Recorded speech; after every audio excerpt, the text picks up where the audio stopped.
Mula kapamilya to kapuso o kapuso to kapamilya.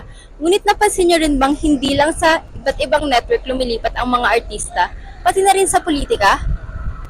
Ito ang tinatawag na celebrification sa politika.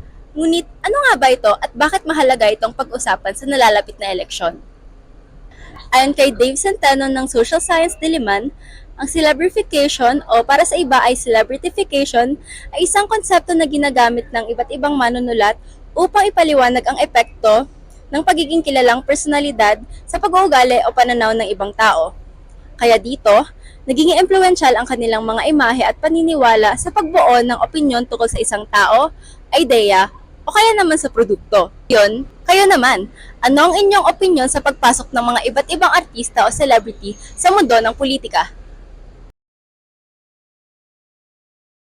I know Soto as a politician and tama ba, parang nasa showbiz din siya, which I think is pretty odd kasi that's not something you see a lot in the world. She's Vilma Santos. She's a star from way back, and now she's a politician in Batangas. And sa Deal or No Deal, ko din siya nakilala. Parang sobrang weird, like walang place yung showbiz sa politics. And I've noticed in the Philippines, it's pretty common. I have a knowledge na tatakbo siya, pero kung tatakbo man siya, siguro ang masasabi ko lang doon is kung sikat siya so siguro madami ding mag-vote sa kanya, madaming may gusto sa kanya. Siguro doon na lang sa platforms niya as kung ano man yung tinatakbuhan niyang position. For me, as an outsider, coming from Baguio, she's running in another city.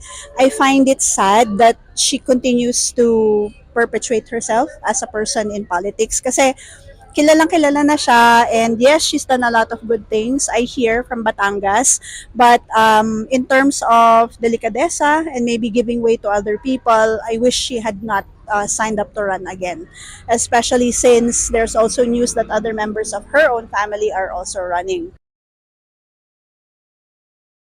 Sobrang out of place kasi, to be honest.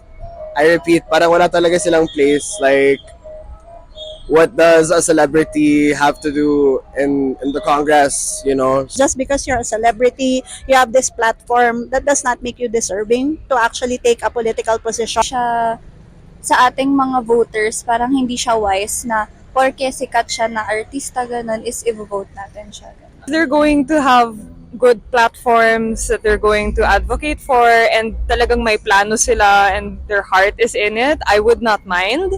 But if they're really doing it just for money or clout or whatever, I don't think they should be running kasi may pangalan na sila at makakapanalo sila because of that. I don't think that's fair, and I don't think that's fair for the community. But if what they're advocating for their campaigns are good naman and they're, I guess, really wanting to do that, go ahead.